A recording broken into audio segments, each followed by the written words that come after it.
algunas cosas que son importantes saberlas para los bajistas en relación al instrumento en sí. La técnica para poder tocarlo es importante, partiendo desde el modo en que lo agarras, ¿ya?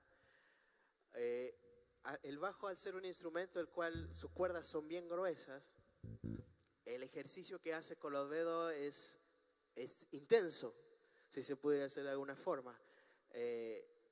Estos dos dedos agarran mucha fuerza. Por ejemplo, yo puedo levantar la tarima con estos dos dedos. Y bueno, ese movimiento de estos dos deditos es algo que se va incrementando con el tiempo. Es muy bueno tener una buena postura porque al tener una mala postura te puedes lesionar, ¿ya?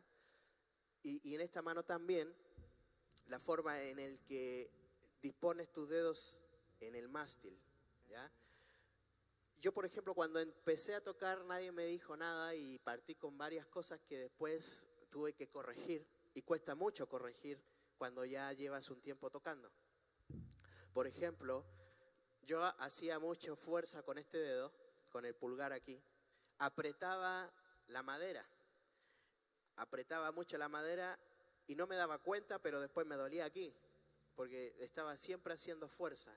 Entonces, una de las cosas que tenemos que cuidar cuando empezamos a tocar es que este dedo no haga fuerza, solamente es para que el bajo se equilibre, ¿verdad? Es para solamente de apoyo.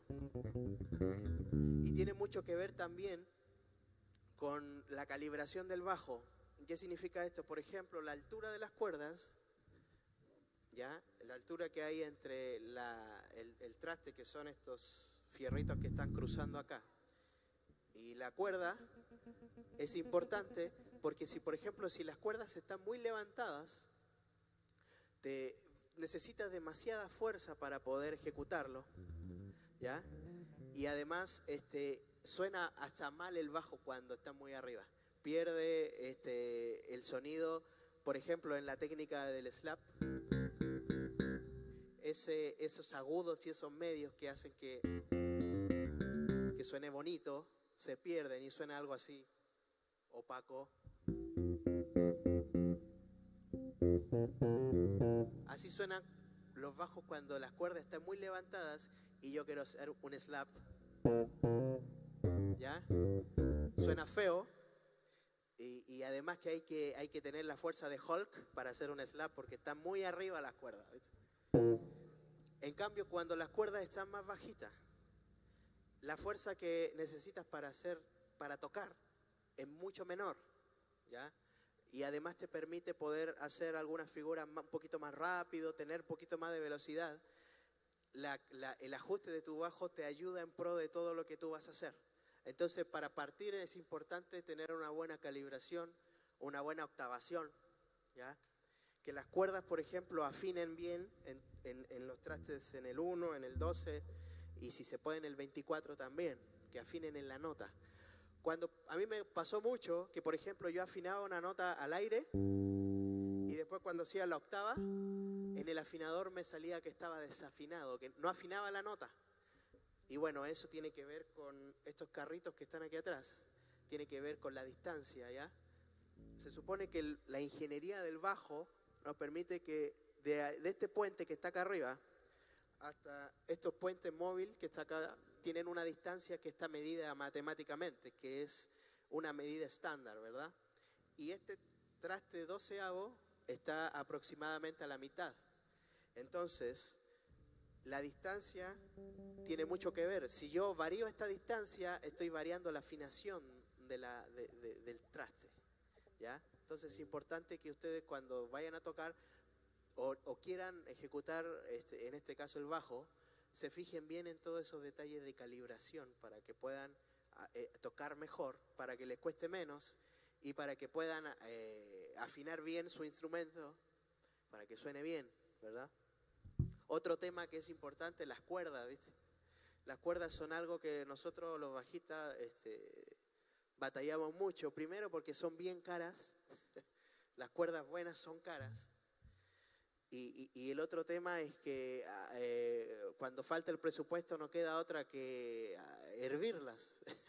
No sé si escucharon eso de hacer sopa con las cuerdas.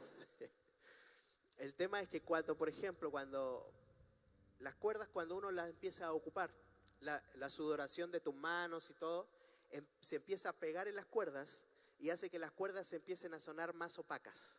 Ya no tienen el brillo que tenían cuando estaban nuevas, ¿verdad? Esos agudos, padres, se empieza a ir ese agudo. Entonces, por más que tú le ecualizas y le das agudos, suena opaco.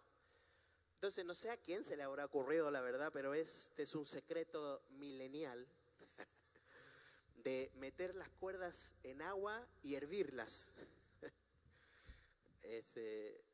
La verdad es que funciona porque vuelven a sonar brillantes, pero el tema es que al hervirlas pierden sonoridad y cada vez van perdiendo más sonoridad, porque yo conozco gente que ha hervido las cuerdas muchas veces, ¿ya?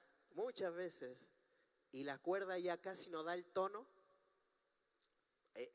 Allá en Chile decimos, esa cuerda está sorda, no sé cómo explicárselos, que no tiene los armónicos que debería tener para que suene la nota, digamos. Ustedes saben que una nota es una combinación de muchos armónicos que se juntan, y armónicos matemáticamente múltiplos, ¿ya? Que al unirse todos tienen una frecuencia que funciona más fuerte que las otras, y esa le da la característica de la nota que uno afina. Por ejemplo, yo hago un sol, ese es un sol, pero ahí no solamente está sonando la frecuencia de sol, sino que están funcionando muchas otras frecuencias que acompañan esa frecuencia fundamental, solamente que suenan más bajitos, con un nivel más pequeño, pero en realidad son muchas. Y cuando yo meto a las cuerdas a hervir muchas veces, todas esas frecuencias que acompañan se van yendo, ¿viste? Entonces suena raro. Se afina y suena, pero suena raro. Entonces, mi sugerencia es junten plata y compren cuerdas, ¿verdad? No las cosas. Yo lo he hecho muchas veces por falta de presupuesto de repente, ¿viste? Porque las cuerdas que a mí me funcionan, que son las Elixir, porque yo sudo mucho, sudo un montón, y muchas veces las cuerdas me duran una tocada. Imagínense, o sea, es un dineral. Y cuando conocí Elixir, me enamoré. Son unas cuerdas que tienen un revestimiento entre el entorchado, me parece, que no permite que la humedad pase para adentro. Entonces dura mucho más. Y aunque la mojo con mi sudor, siguen sonando brillantes. Entonces, es una maravilla. Pero valen como 1,000 pesos el encordado. Entonces, imagínense, caro, igual. Entonces, es importante eso de las cuerdas, ¿ya? Ahora, hay muchas medidas de cuerdas. Yo ocupo 0,45 en la medida de la más pequeña, porque es una medida media. Hay unas medidas que son 0,40, pero están más propensas a cortarse. La verdad, creo que nunca he cortado una cuerda de bajo, porque hay que tener mucha fuerza para cortar una cuerda de estas, ¿verdad? Nomás he visto a Víctor Guten que cortó una vez una cuerda, porque el tipo tiene los dedos como de este porte, ¿viste? Mucho ejercicio. Pero, y además también las cuerdas te dan un brillo distinto, ¿verdad? Las cuerdas más gruesas duran más, pero ejercen más presión y cuesta un poquito más. Hay que hacer un poquito más de fuerza para tocar. En cambio, las cuerdas más blanditas cuesta menos. Pero también es cuestión de gusto, ¿verdad? También del género que vas a tocar. También depende de eso. La ecualización del bajo es importante también, ¿ya? Por ejemplo, en esta técnica que es el slap, uno necesita un brillo para que cuando hacemos el pluck suene padre, suene bonito. Porque así suena bien feo, ¿verdad? No se entiende nada. Pero si le damos brillo, se entiende todo, ¿ya? Entonces, por ejemplo, para tocar con dedos, así, Bueno, es obvio que tocamos siempre con los dedos, ¿verdad? No he visto a nadie todavía tocando con los codos o algo así. Pero ¿a qué me refiero con dedos? Cuando lo pulsas, ¿ya? Esos dedos para los bajistas. Yo sé que los bajistas me entienden, los demás a lo mejor no. Pero para tocar así, algunas veces necesitas una cierta definición, ¿verdad? Para que se entienda. ¿Eh? Pero algunas veces ese brillo que ocupas para hacer el slap no siempre es bueno para tocar con dedos porque suenan los trasteos. Entonces, si le puedes quitar esa frecuencia medias altas,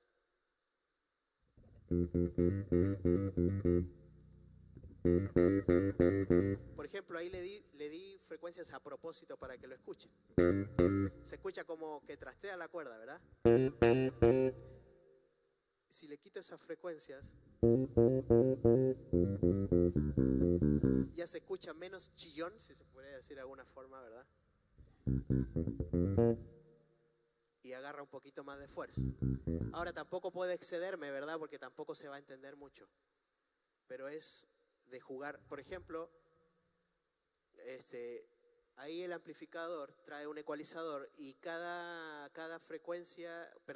banda de ecualización es una frecuencia en la que afecta, ¿verdad? Los ecualizadores de los equipos de bajo traen las frecuencias que a nosotros nos gusta mover, ¿verdad? Por ejemplo, si tú enchufas un bajo en un amplificador de guitarra, vas a modificar ciertas frecuencias que en el bajo no se deben modificar, ¿ya? Entonces, por eso es importante que cada instrumento tenga su propio amplificador o el equipo diseñado para ese instrumento, ¿ya? Porque de repente la falta de presupuesto hace que uno haga locura, ¿verdad? Por ejemplo, yo he visto iglesias en donde enchufan un teclado en un equipo de bajo o en un equipo de guitarra, ¿viste? Y suena mal porque el equipo no está diseñado para ese tipo de frecuencias. Entonces hay que tener cuidado con eso, ¿va? Por ejemplo, si yo voy a tocar una canción en donde hay muchas notas o hago muchas figuritas, si yo le doy mucho bajo, por ejemplo, mucha profundidad al bajo, no se va a entender mucho porque las frecuencias bajas hacen que suene, se confunda todo.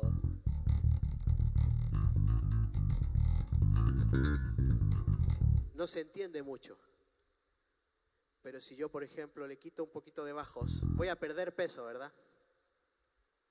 Y estaría bueno porque he comido mucho. Si yo le quito un poquito de bajos y le doy más medios,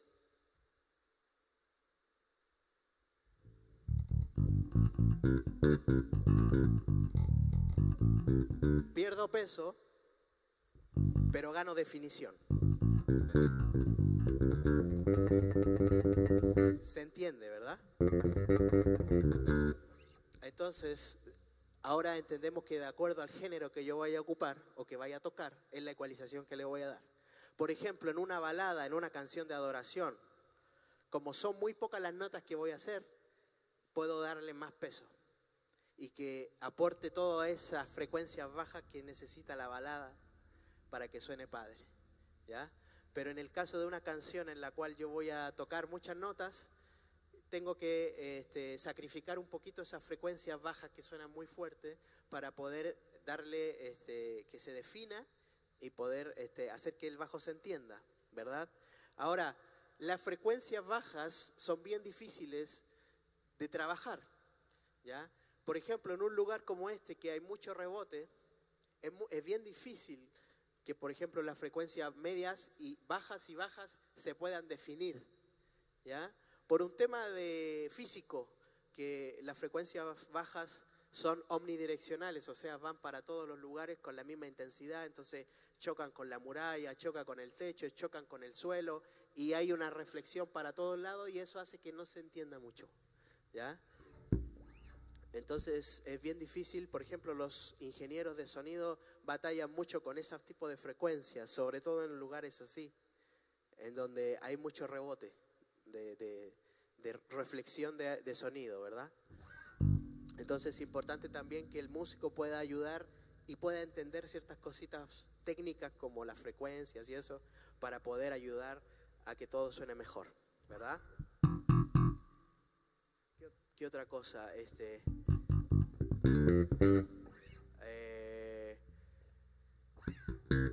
¿Hay alguien que tenga alguna duda con respecto a lo que hemos hablado, o con respecto al amor, a la amistad, una consejería? No, mentira. O a los bajistas, si alguien tiene alguna pregunta o alguna duda o algo que no saben más o menos cómo resolver, tengan la confianza de preguntar. Dígame. Mira, ahí te traen un micro.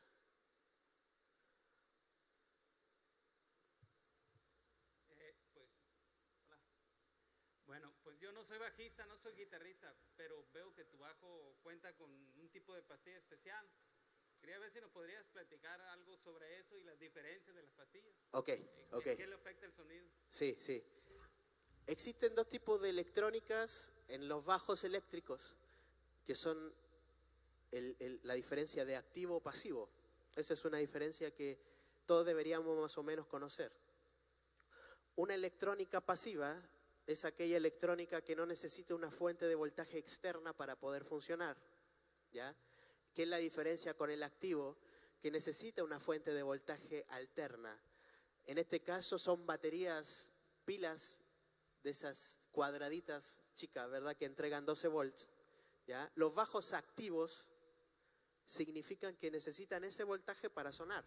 Entonces dentro de ellos traen una batería o una pila, ¿ya? Que es la que le da la energía para que funcionen, ¿ya? Y eso está metido aquí en el preamplificador.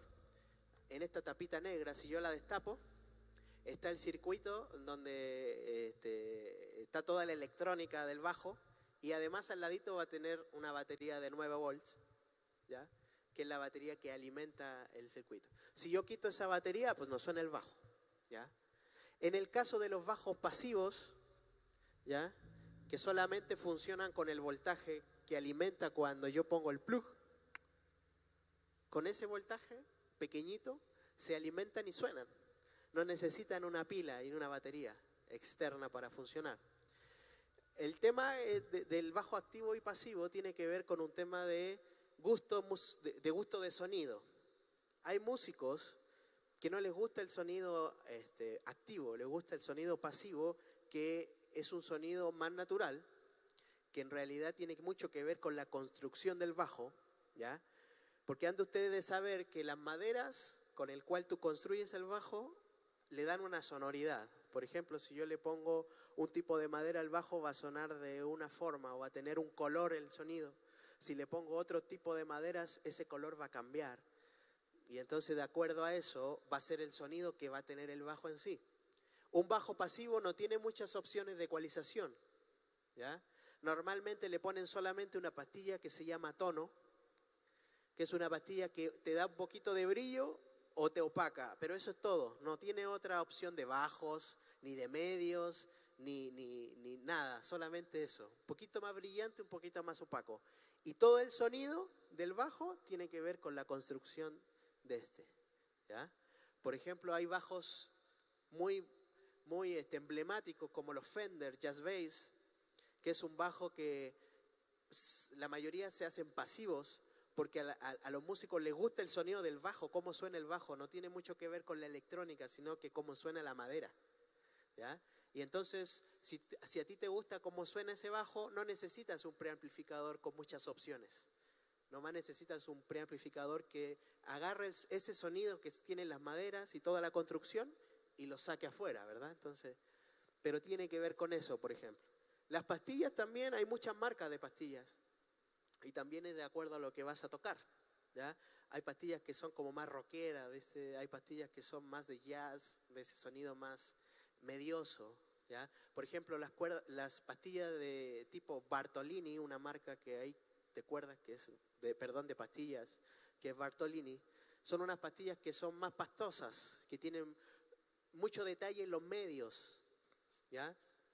Y eso te define mucho el bajo, esos medios te definen el tocar, ¿ya? Hay otro tipo de pastillas como la EMG, que son pastillas que suenan como con más brillo y los bajos suenan más grandes, para otro tipo de músicos, ¿ya? Para otro tipo de música, perdón. Y así, pues, es cosa de, hay mucha variedad y es cosa de saber escoger y leer las especificaciones y saber para qué más o menos te va a servir, ¿ya? Este es un es un bajo activo, tiene batería y bueno, te explico rápido los parámetros de los botoncitos. Este es el volumen, ¿verdad? El primero, ¿ya? Este otro que está aquí es un paneo o un balance entre estas dos pastillas, ¿ya? Las pastillas, según la posición, también te dan un sonido. Por ejemplo, las pastillas que están más pegadas a este puente te da más definición de medios, pero pierdes los bajos y la profundidad. Mientras te vas acercando hacia el centro, te da más bajos, te da más profundidad, más peso, pero pierdes definición, ¿ya? Entonces, los tipos que construyen los bajos te permiten tener un balance entre estas dos pastillas sin tener que mover tanto la distancia de la mano. Entonces, por ejemplo,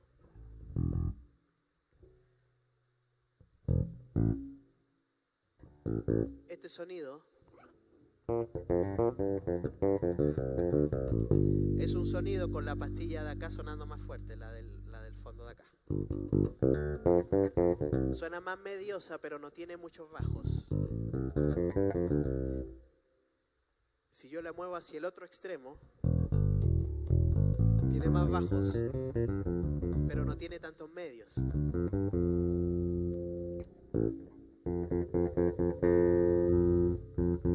Si sientes la diferencia, ¿verdad?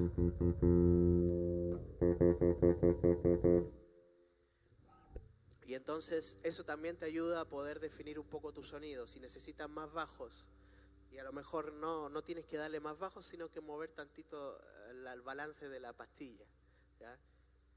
Por ejemplo, cuando uno toca baladas, uno no se va hacia el puente, sino que toca acá.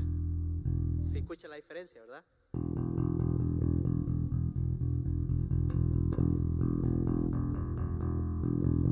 Lo mismo acá.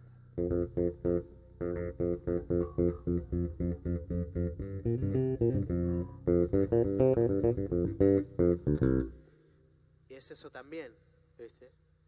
Tiene que ver con el balance de las micros. Cuando tú te mueves hacia acá suena más fuerte esa, cuando tú mueves hacia acá suena más fuerte esta, ¿ya? Este botoncito, este potenciómetro, es un potenciómetro especial que es de la marca de Sadowski, y te ayuda un poquito con los medios agudos. Por ejemplo, si yo lo tiro todo hacia el frente, si le doy todo, me da mucho brillo, medios agudos. Por ejemplo, para el slap y ese tipo de cosas.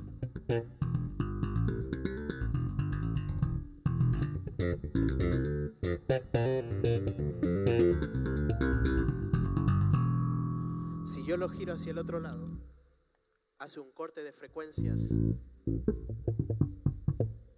y se van los agudos, pero te da un poquito más de definición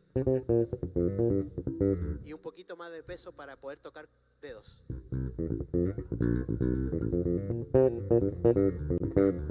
Ese sonido es como el pasivo.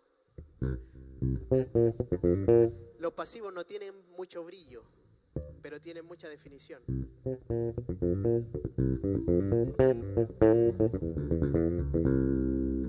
Entonces, pues tiene que ver con las frecuencias. Y al medio, pues es un balance, ¿verdad? Y este último botoncito que está aquí es un botón doble que tiene uno arriba y uno abajo. El de arriba son los agudos.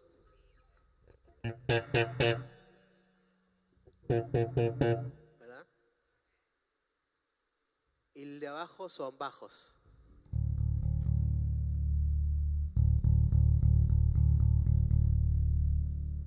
Ahí los quité todos. Y bueno, también ahí depende del gusto, ¿verdad? Y aquí tiene algo que traen la mayoría de los bajos, que es el switch de activo y pasivo. Aquí tú puedes convertir tu bajo en pasivo con ese switch, ¿ya? Entonces ya no funciona la ecualización,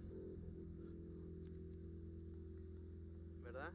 Solamente funciona el paneo de las cápsulas y el volumen. Y ahí juegan más con el volumen, con la ecualización de la madera del bajo, el sonido real. El tema es que el bajo activo tiene muy poquita ganancia. Por ejemplo, ahí está todo volumen y casi no se escucha, entonces ahí tengo que ir al ampli y darle más volumen, ¿ya? Darle más ganancia, porque tiene una ganancia de salida muy pequeña con respecto al activo, ¿ya? Pero bueno, eso ya es de gustos. Te da esa opción de poder desconectar todo lo electrónico extra y dejar solamente lo básico, ¿verdad? Para que puedas tener un sonido más vintage, más antiguo. ¿Ah? La mayoría de los bajos de un cierto rango de precio para arriba, ¿verdad? Te da esa opción de poder tener activo, pasivo, te da muchas opciones de ecualizaciones.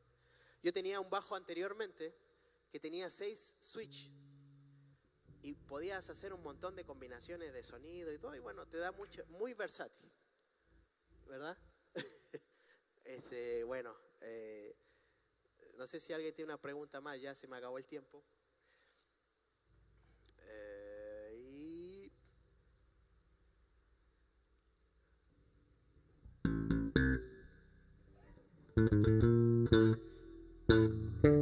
Bueno, esa fue mi despedida. Bueno, espero que le haya servido de algo, que haya podido llevarse algo en su corazón. Y acuérdate que lo más importante, sí hay que estudiar, sí hay que prepararse, pero lo más importante es tu relación con el Rey, ¿verdad? Eso, porque acuérdate que no eres solo un músico, eres un adorador. Y para ser un adorador tienes que estar conectado a Dios. Dios te bendiga.